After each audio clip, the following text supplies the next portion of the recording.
Purposes. All legal cases are different, and you should seek the advice of your own attorney before acting or making decisions. No attorney-client privilege applies to communications on this show, and no attorney-client relationship is created by calling or writing in. Attorney Rominger practices only in Pennsylvania and maintains his primary office in Carlisle, Pennsylvania. Hey, good afternoon. Carl Rominger here. 540-0580, talk line number. Get your legal questions answered right here on the air. So if you have a legal question, you want to get a little advice on a divorce. Let's say you're having trouble with a girlfriend and you want to divide up the property. Or you'd say you have a car accident and you're not sure what your rights are, what kind of insurance you should be carrying in case you have a car accident. Call here, 540-0580. And, of course, throughout the show, we'll keep you updated on the weather as well. 540-0580. I'm Carl Rominger. I practice here in the Mid-State. And I think I'm out of events to announce, aren't I, Shane? Yeah, I'm out of events for the moment. I want to thank the Harrisburg hunters and anglers who let me come out last week and give a talk on gun laws and gun rights. Had a great time out there. It was a very good group. I think if I'd have let them, they'd have continued to ask questions until 11 p.m., but we ended at 9. And they were all good questions, a lot about this law of self-defense and firearms. The issue, and it's interesting, everybody had a question that kind of goes like this. Well, what if I used my own bullets that I made, that I reloaded myself? Or what if the guy was not on my porch but just off my porch, but I had a fence? Questions designed to elicit the different factual scenarios, and that's exactly the real issue in self-defense is all the factual permutations that are available are endless, and how the law is going to apply to each one is an argument that you have to make. It's not always obvious what the right answer is. But, of course, as I told everybody at that lecture, at the end of the day, the best answer is do not shoot another human being if you can possibly avoid it. But if they're breaking down your door in the middle of the night and mean you ill or harm, you may have to. But the point is it's not a situation like my good friend Bob Durgan says. He's waiting for somebody. He's just aching for somebody to break in his front door so he can pepper him. And the answer is that's not the position you want to be in because there's still going to be some explaining to do, so to speak. And so if you guys have questions about that, I'd be happy to answer them on the air. And of course, we remind you, if you're a member of a fishing game club or some other place, feel free to let me know, and I'm happy to come out and talk whenever you need me. So if you have an organization, if you want to hear about gun law or anything else for that matter.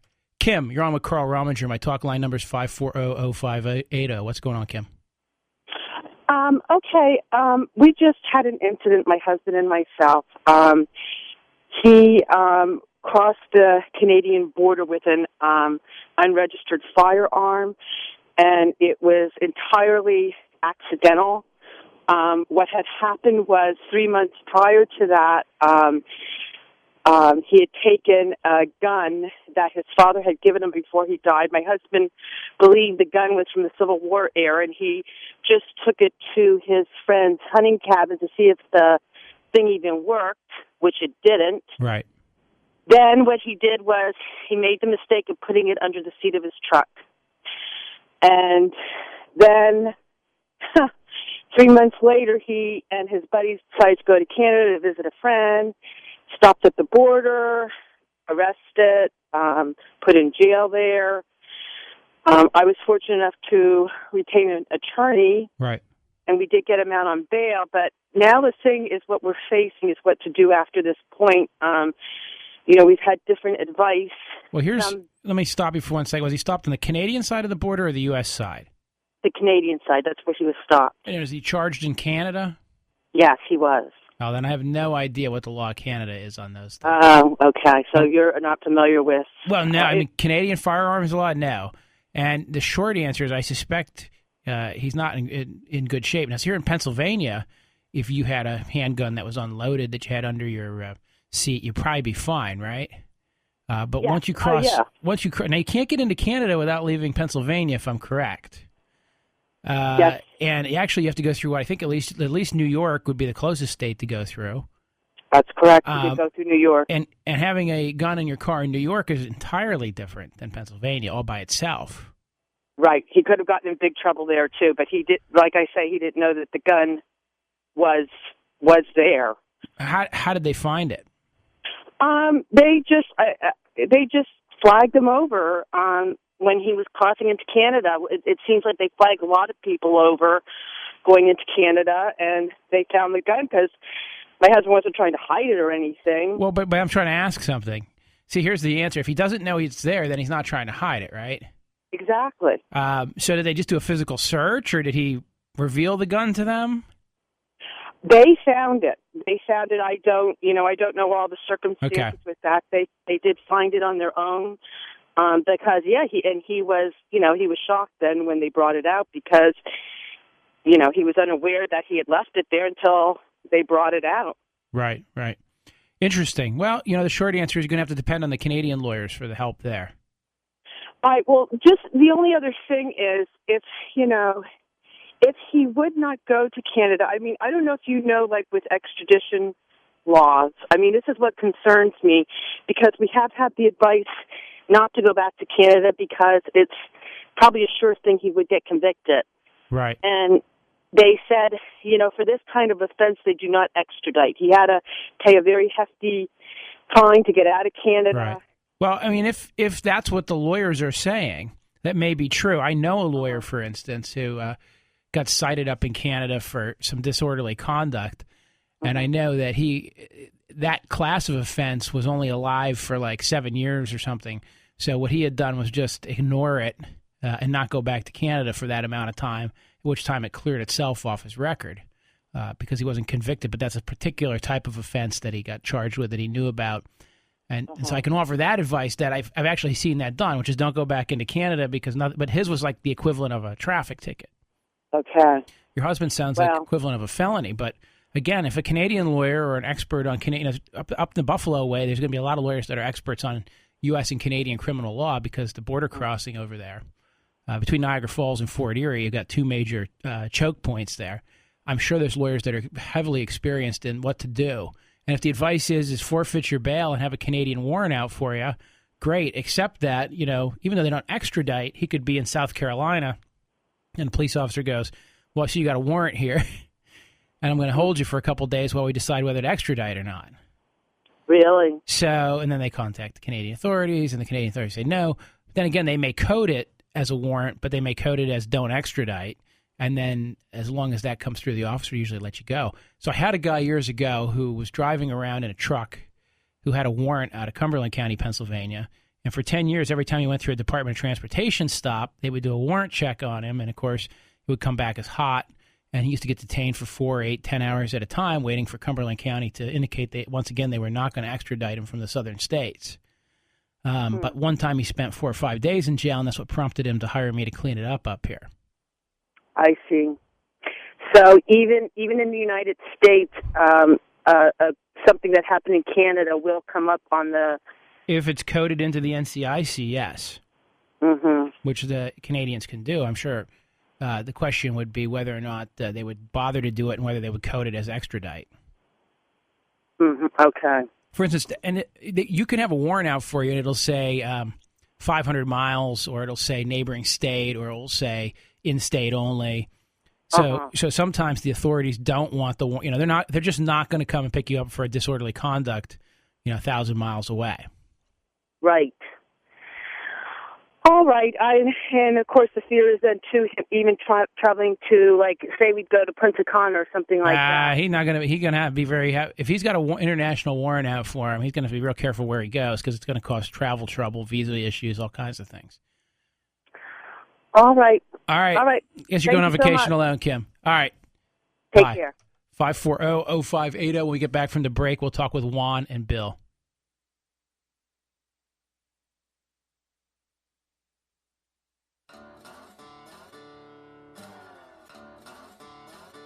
Welcome back. 540-0580. Talk line number. Carl Rominger here answering your legal questions. And, of course, I practice throughout the mid-state. If you can hear this signal, I probably would come to wherever your legal problem is. So if you need to look us up, it's Rominger Law, ROMINGER law.com, or 241-6070, 717-241-6070 is the office number. Again, the talk line number here, that'll get your question answered live between 1 and 3 is 540-0580. Juan, you're on the air. Hi, Carl. Thank you for taking my call, first No of all. problem. I got a couple questions for you. First of all, I have a tenant that placed money in escrow at the Dauphin County Courthouse. Mm-hmm. The tenant since has moved on. This is probably about a couple of years old. How do you retrieve that money from the courthouse? So they paid money in on the appeal? Yes, sir. Okay. You should be able to go to the prothonotary. Was the appeal terminated successfully in your favor? Yes, it was. You should be able to go to the prothonotary and ask for it to be released. And no specific form or anything? I don't think they have a specific, well, they may have a specific form for it. I would usually just write them a letter. But to be honest with you, without knowing the exact procedure in Dauphin County, I would usually just contact the clerk, but they're going to tell you that they can't give you legal advice. Here's the dirty secret, right? They can't give legal advice out, but they will sometimes help lawyers out. And what I mean by that is you call them and go, hey, do you guys have a form or you just need a letter or do you need a precipice? What do you want?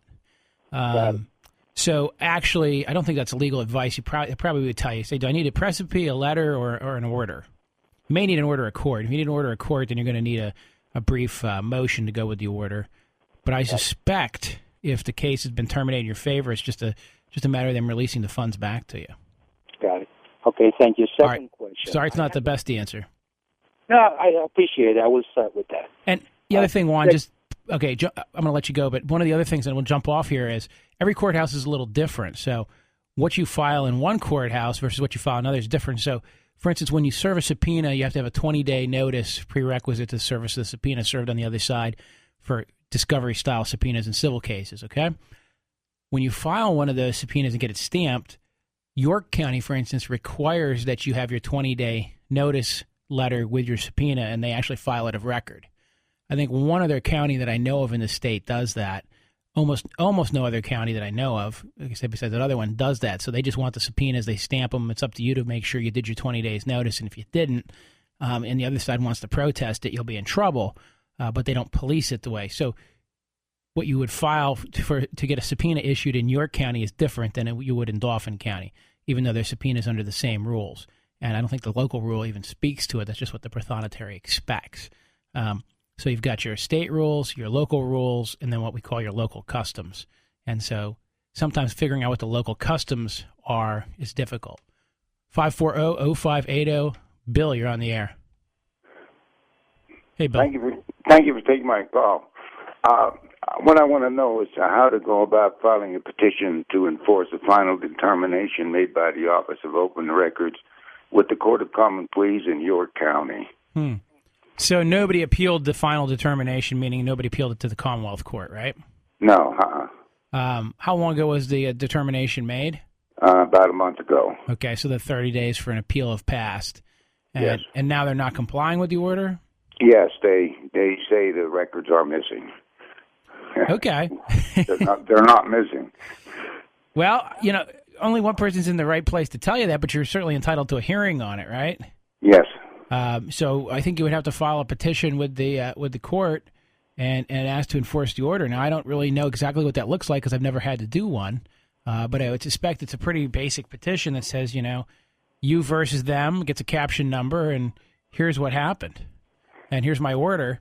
And then they come forward and say they're missing, and then the judge holds a hearing and determines whether they can produce them or not. Do you have anybody that's had any experience in this area? I think Steve Snyder in my office actually has done some of this work. Do you have any idea what the cost would be? Yeah, I mean, you're probably looking at anywhere from, give or take, think around $1,000 to file a petition and do all the stuff you're going to have to do. Because if they're not providing them to you voluntarily and they're claiming they're lost, it sounds like it's headed for a hearing. Right, yes. All right? Yes. All right, good luck. I guess I go to the courthouse and get what I have to do there, huh? Yeah, they won't, remember, they don't have forms for this kind of stuff. You got to kind of just, at this level, you write your own document. Oh, boy, will they accept the one in handwriting? They have. Oh, yeah, absolutely. Doesn't matter how it looks, as long as it's legible and looks like it's supposed to. Okay, well, that sounds good. All right, Bill, good luck. Okay, thank you, Carl. 540-0580. Steve, you're on the air. Hey, Carl, thanks for taking my call. No problem. I got a divorce attorney, and I'm not really happy with what he's doing, and he's dragging his feet. I was just wondering if switch attorneys, if I had access to all his files that he's collected or whatever done so far. Yeah, in fact, just had this conversation with another attorney the other day because we had an issue where they wanted, they were trying to figure something out, and the idea was, well, how much of my file do I have to provide to the new attorney? And the answer is all of your file belongs to the client except for the attorney work product, which is the handwritten notes of the attorney, memos to the attorney, etc. Okay. The only other thing is if the attorney has gotten some work product, like, for instance, in the case we were talking about, they'd hired an actuary, and the actuary had done some valuations, but the client hadn't paid for that yet. Okay. And the answer was you don't have to provide it if they haven't paid for it. Okay. But once the client paid the actuary, then that became the client's material and had to be passed along. So the short answer is yes, you should get most to all of the file, except, I always joke with the secretary when we're copying a file to another law office, or even when I'm releasing a file to a client, I keep my yellow sheet. Anything that's yellow is mine. Okay. Because that's my legal pads that I've jotted things on. Which All I right. think, by the way, is part of the reason why sometimes people wonder why legal pads are yellow, and I don't know what the origin of that is. But it is certainly easier to have you use yellow legal pads, because once you start using white legal pads, then when you look through a file, it's hard to pull out your notes very quickly. Right. It stands out. Yeah. So I think that's why they're still popular with lawyers. I don't think there's no formalism to it. It's just easy to find your notes that way. Okay. So anything that he sent her and has been returned, And vice her versa. signature or whatever is mine. Fair game. Yep. Yep. All right. And they can't distrain the file for non-payment. That doesn't mean we might not drag our feet. I'm not going to run to the photocopier, and do a jig to get your file Right. copied if you haven't paid. But I still have to Right. provide it to you. So if he's all paid up, then, You should have it promptly, particularly if he's a professional. can he charge me for copies? Technically, I don't think so. Okay. Technically, I don't think so. If they want to charge you some nominal fee for the copies, I guess I would just pay it and not worry about it because I don't want to hold myself up. Right. Right. But I would never charge for that. Okay. So I just send him a letter saying I want a copy of my file, or just just say, hey, I'm moving on. The other thing is, if you hire a new lawyer, it's a matter of course. I mean, I get letters from people who switch lawyers all the time, and I conversely write them all the time to people, and say, hey, Bill Smith's coming to work, send his case over here. He signed a release. Could you send the file over? All right. All right. I appreciate it. Thank All you. right, man. Good luck. Bye-bye. 540-0580. Dan, you're on the air. Hi, Hey, Dan. Carl. How are you? Good. I had a kind of a situation, and I'm sure this may happen from time to time. Times are tough, economic strains and everything. So I had to put some items into my local pawn shop. Uh-huh. And one of the items was my home laptop that had, things like my kids' pictures and personal things on it. I put them into pawn, and about 2 months later, I retrieved everything from the pawn. Times got a little better, and noticed that my laptop wasn't working anymore. And I consider myself a little computer savvy. So when I did my diagnostic and everything, I determined that the hard drive was failing on it, which I guess you really can't find out why Right. that it's failing. But because it worked before it went into the pawn shop, and then after it came out, it did not work. So during that course of that time, that something happened to it. Do I have any kind of legal recourse at this point? Well, the short answer is if they damaged it, then they certainly have some liability. Your problem's going to be proof. Right. If I park my car in your garage and I come back and it doesn't start, there's two possibilities. One is you did something to the car while I was gone. The other possibility is it's just one of those things where something broke. And, the last time I shut off the car, something was broken and the battery ran down, or something broke in the engine just as I shut it off. Impossible to say. And so unless somebody can go in there and go, here's the, we can reconstruct that they were using it during the time period that you had given it to them, so it must have been broken by them, that would be the measure of your damages. Right. So given the fact, I mean, let's just do the math on this. If your laptop's broken, that's bad, but the cost of a new laptop isn't that high, and you'd probably be responsible for your own attorney's fees in pursuing it. So Right. it's not going to – you'd be better off to go to the Best Buy and buy a $300 laptop than you would be to pursue it through a lawyer. All right? I get your point. Thank you so All right, much. brother. Thanks. Bye-bye. 540-0580. Tom, you're on the air. Hey, Tom. Hello? Yep, you're live. How you doing today? Good. I got a question on parental coordinators. A friend of mine is going through a rough situation. Is there any way to protest parental coordinators? A little bit of background information. The judge set some parameters, and he responded favorably to everything the judge asked, and the judge passed away. In turn, there was another judge appointed, and the judge and the parental coordinator are working totally against them and have really taken everything away from them. Is there any way to protest that? I mean, you can appeal it. You can appeal the judge's orders to the Superior Court. That's the way to protest it. But you only have 30 days from the entry of the order. His ex keeps taking them back, and every time she takes them back, it's costing him money, and it's to the point where everything he does is favored in a negative way by the parental coordinator and the judge. Right, and that's the only thing you can do is you can appeal that, but you have to then lay a record and appeal it to the Superior Court. That's the way to protest it. And how do you go about that? Well, you file an appeal. So you got to get in a final order. The judge enters the order over your objection. You got to object to it. Then you file a notice of appeal, and the Superior Court sends you a docketing statement and a briefing schedule, and away you go. And where does that take place at? It usually gets filed in Harrisburg. It gets filed at the courthouse where you're at, and then it gets shipped up to Harrisburg, and a 3-judge panel reviews the record. They don't take any new testimony, so it's very important that your son lay a record. Is he represented by anybody in these proceedings? No, it's a sad situation. Yeah. He's unemployed and doesn't have much income at all and pretty well drained financially. Gotcha. All right, well, I'm sorry, that's the best I can give you. I mean, sometimes you can apply through, like, the Dickinson School of Law is like a family law clinic. Sometimes they will accept pro bono cases. Legal Services sometimes does that. But the reality is there's very few lawyers available for people who have no money in the custody arena. All right? All right, I appreciate your time. All right, no problem. Take care. Thank you. 540-0580. See you after the break.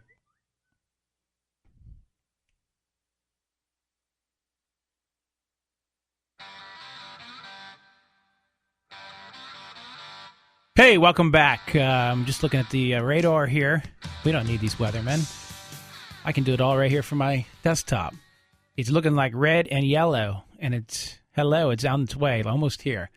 It looks like it's going to be slamming York pretty shortly, and Carlisle's getting it right now, and Harrisburg is going to be getting it shortly, if not already, but I don't see anything out the window yet, so it's going to creep over here any moment now. And they're pretty big. They're looking pretty big. You know, that's how you judge these things. Lots of red, lots of yellow means hello. Muhammad, you're on the air. Muhammad. Yes, hi, Tom. I have a question about Delta Airlines. Yes. I actually was traveling overseas and I came back with 2 suitcases, and I paid extra for the second one, and that was back in October 2011. Mm-hmm. I only got one bag at the airport, and the second one disappeared. So I filed the claims at the airport, paperwork and stuff like that. And then I went home, and they said you have to wait about maybe 90 days for this to show up, and usually we'll deliver it to the house. I never saw the bag again, and then I went online and filled some forms and emailed it, as actually I talked several times with customer service, and nothing happened. And they said they did not receive the emails, so I sent another email like a month and a half or 2 months later. Right. And I copied myself on it, and I didn't receive anything as well. And they're still saying the same thing. And then right now they're saying we have no records, and we don't even have emails or anything like that. And it's been like kind of like. Do you have the receipt from the bag check? I still have that, yes. Yeah, hang on to that, because that's going to be your proof that you checked the bag with them. I think at this time you need to make a more formal claim. I'd recommend doing it in writing, return receipt requested rather than email, and start from there. Okay. All right? Already good. Thank you. All right, good luck. Yeah, that would be my first thought, is if the email system's not working, use the United States mail. Sometimes that works a lot better. Gary, you're on WHP 580 with Carl Rominger. What's going on? Are you talking to me? Yep. Hey, I live in High Spire. I lived there approximately 13 years.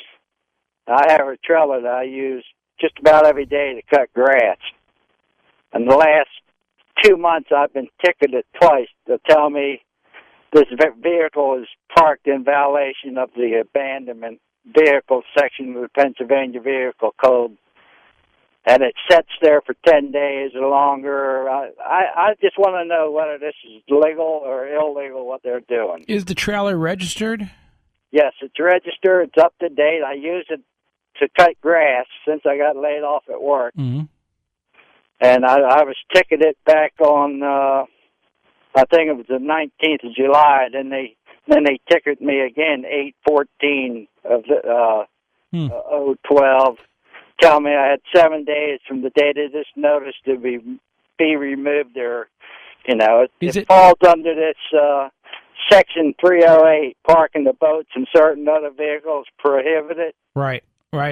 Is it hitched to your truck when they're doing this, or no?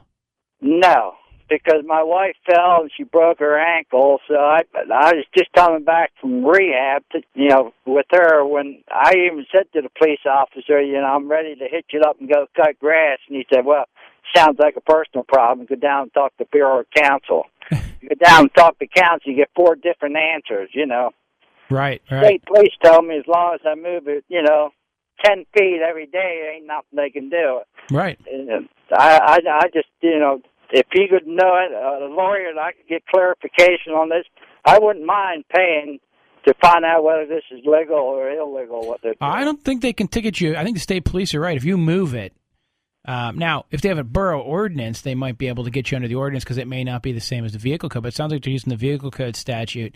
As long as you move it, my recommendation is keep it hitched to your truck. And that way they really can't do anything about it, right?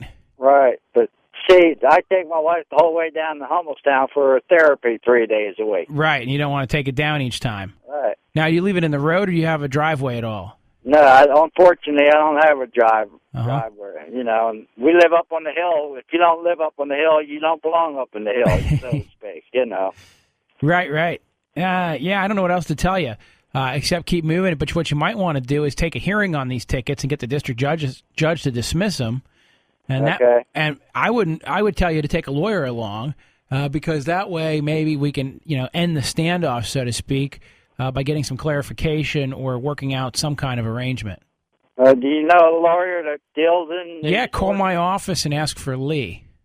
Lee? Lee. Okay. 241-6070. 717-241-6070. Hold on. All right. Get the pen and paper ready. In the meantime, in case anybody's wanting to go to the website. 241 6070. 6070. Yeah, so the office number is 717-241-6070. You want to ask for Lee?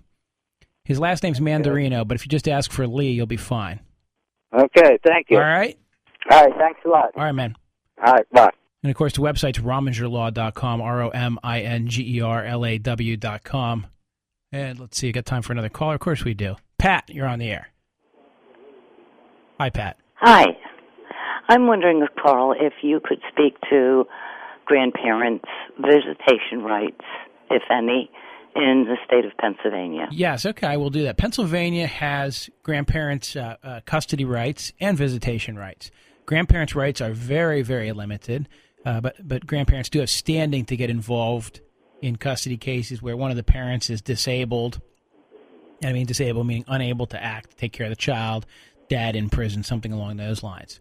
But for visitation, we do have grandparents' visitation if the child has lived in the grandparent's house for more than a year, with or without a parent present.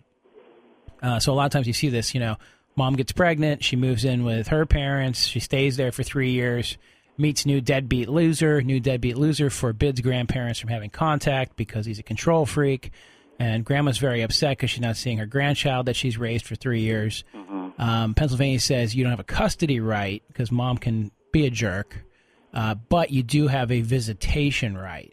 I see. And that is a chance to get the child and not make medical decisions and the like, but to see the child. So those are your two scenarios. Well, we had a relationship with our grandchild. Mm-hmm. We live in Cumberland County. Okay. He lives in Allegheny County. Right.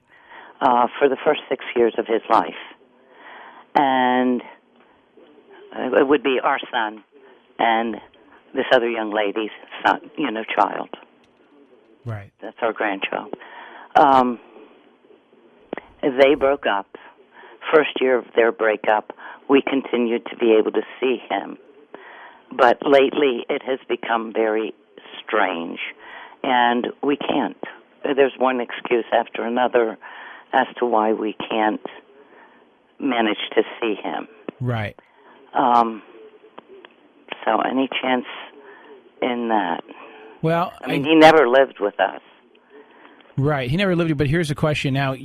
He's your son's son? Right. And what's your relationship with your son like right now? It's okay, but he has not moved to court, and I don't know exactly why he's not done that. Well, you're going to have to make him move in that direction. Move in that direction, right? So we call that the bootstrap method, but it really works. I mean, he's the one who's going to have to go to court and say, I want custody of my kid, and during my periods of custody, one of the things I'm going to do is make sure he has contact with his grandparents. Uh-huh. All right? Okay. So he needs to do it. Okay. So we can't initiate anything. I don't think you have the power to. I think you need to make him do it. And if there's some reason he won't, again, you just got to remind him. Okay. All right? Okay, Carl, right, thank you. Good luck. Thank you. All right, bye. If anybody disagrees with me, call in and let me know. But I think that's 100% correct. 540-0580. Dwayne, you're on the air. Hey, how's it going? Good. For a regular citizen to try to get justice when there was an injustice done, right? Why do we have to pay the district justice up to like $150 to get any kind of justice or retribution from an injustice in the first place, even if it is from the damn cops themselves? All right, well, slow down. The short answer is you have to pay the collateral. It's sort of like bail to make sure you're going to show up. So that's the plan. Well, the judge can waive. Stop. You're going to show up. Dwayne, stop. The judge can waive the collateral if you show up in person first. Yeah. So instead of just sending it in by mail, you can show up in person. You can ask the judge to waive the collateral requirement. Okay. They can. So that is a possibility as well. So those are really your two possibilities. Okay. Okay. Then if you win, you get all your money back, less some minor fee, which I don't think they should be able to keep. But so far, nobody seems to have ever fought that. Yeah. Yeah, but I can see maybe paying a little bit of something, but up to $150 is ridiculous. Yeah, no, I understand. And I can see maybe paying something if it was found unwarranted or whatever, because for the waste of the taxpayers' money and all. I could see paying out. I hear you, brother. It's the same thing with these so-called frivolous lawsuits. Dwayne, good luck, brother. Good luck. Just remember, them's the rules. We can't always be happy with them, but we have to live with them. 540-0580. I want to get back from the break. I'll keep answering your legal questions here on WHP 580 and WLAN.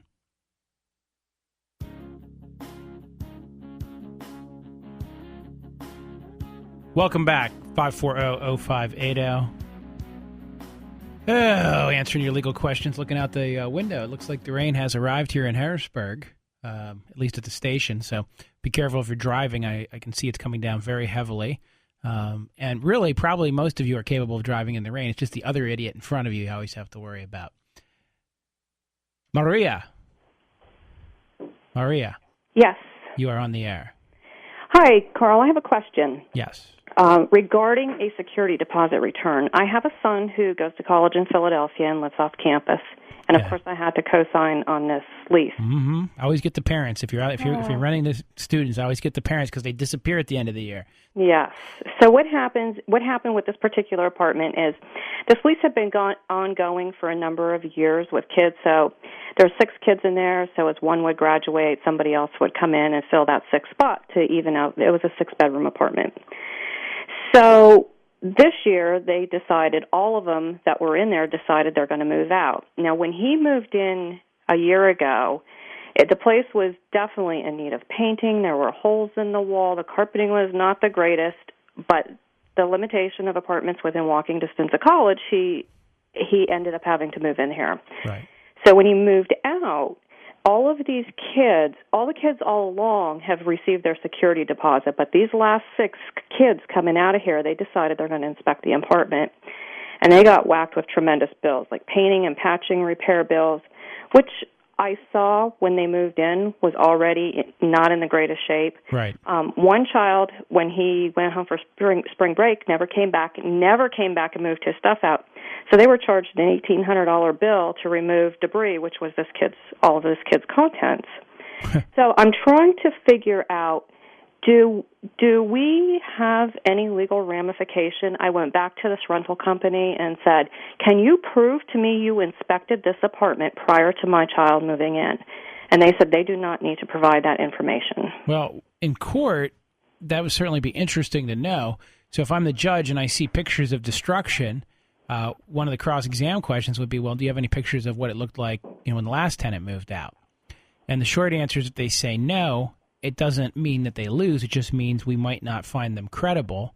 Then I guess your son testifies to the condition it was like. So the advice would be when you are moving into a place, you should document if it's not in pristine condition, you should document it.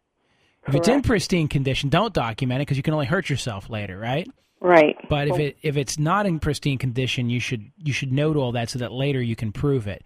Landlords are entitled to damage. They're not entitled to normal wear and tear, and they're not entitled to damage that was caused by previous tenants. But it's a factual question, so you'd have to take a hearing and sue for your security deposit back. So how would you recommend I do that with being in Philadelphia? Do we go to a district justice or do we go through a lawyer? I think they call it municipal court down there, I think is where you would file this, but I don't know for a fact. Okay. It could be, I don't know where landlord-tenant actions go down there. Okay. And the reason I say that in all seriousness is Philadelphia, it's kind of its own beast. It has its own separate series of layers of court. So it may go to a district magistrate, but it may also go to municipal court. Either way, I'm sure they have a landlord-tenant court down there. The other problem is, of course, you're the non-local students, parents, and the presumption runs against you, right? That's what I'm a little concerned about. I mean, when you look at this bill, these kids got a $3,500 bill when they moved out of there. And It's unfortunate because the apartment was in the condition when they moved in. Right, and that's where they should have documented it. And I mean, that's probably in hindsight the only thing you want to do because that prevents this kind of thing. Now, on the other hand, maybe the local judge who handles these cases goes, oh, I know this company. They're always in here complaining, trying to steal money from kids because this is how they operate. And so sometimes, some landlords have bad reputations, not just with the tenants, but with the courts. And so then you have some wiggle room because the judge goes, I know this company. This is their typical MO. I'm not going to help them out here. But it's a credibility question. So, and we unfortunately don't have any pictures of when he moved out to say this is the condition it was. Right, when he came in and when he went out. Right.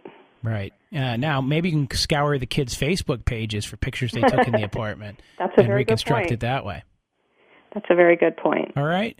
All right. Well, thank you so much for your answers. Good luck. And just always remember this one, too, Mom.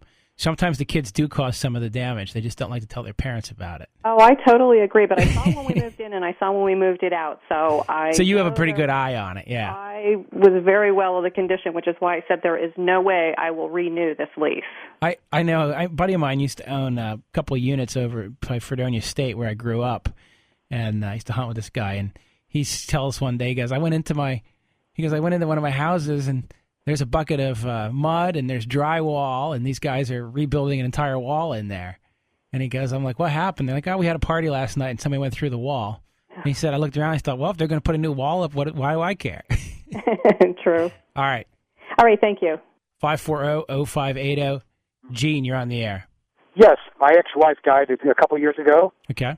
She had a safe deposit box with one of the local banks. Okay.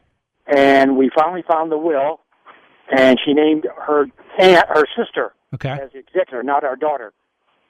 And my daughter would like to get in the safe deposit box. Her aunt lives in Texas, and we got a letter from her aunt saying gave me permission to get in, but the bank won't let me in there. What do I do, or how can I do to get in? Has anybody opened an estate? No. I can't. Her sister's the executor. Well, that's right. So what you'd have to do, I mean, if they haven't opened the estate, just because of will names, you have to open the estate. So what would happen is if if the aunt wants to open the estate up here, she can, or the daughter could open the estate and the aunt could waive off of it. Even without my daughter being on the will as the executor? If your daughter, what is your daughter? Is your daughter as the backup executor? No, she was on there and my wife took her off. Right. So just the aunt's on there now. Yeah, right. Well, the aunt would disclaim her right. You don't have to be the executor if you don't want to be. Okay. How did you disclaim it? She would disclaim it, and your daughter would then ask for letters, etc., saying that I'm the next in line heir. Any siblings? Any other kids? No, my daughter has no kids. Yeah, I mean, but no siblings, no brothers or sisters for your daughter? No, just my wife and my daughter. Right. So she could then become the executrix, basically. Okay. Although we use a different fancy term for it. Long story short, she would become in charge of the estate. Then she has to follow a certain procedure that the Department of Revenue has for notifying the bank and the Department of Revenue of the time and place for the opening of the safe deposit box. Okay. Then the bank told me somebody from the Department of Revenue have to be there while we open the box up. They're allowed to be there. They almost never show up. I'm sorry? They're allowed to be there, and you have to give them notice of it. Yeah. But they almost never show up. But sometimes they do. That's the game, right? Sometimes they do. We don't think there's any value in there monetarily. Right. My daughter has some stamps from she up in Europe when she was over there, and her birth certificate and stuff like that. Right. So unfortunately, you have to open the estate to do that. Okay. All right. Okay. So how does her aunt do it? She lives in Texas. Somebody needs to get. What we would do is we would have your daughter get a lawyer locally. Okay. Someone in my firm, for instance. Okay. We would then do all the paperwork necessary to have the aunt disclaim, to get your daughter put in place, to get the will filed, and just walk you through it. But I'll warn you, you're looking at a minimum of probably $1,500. Oh, okay, all right.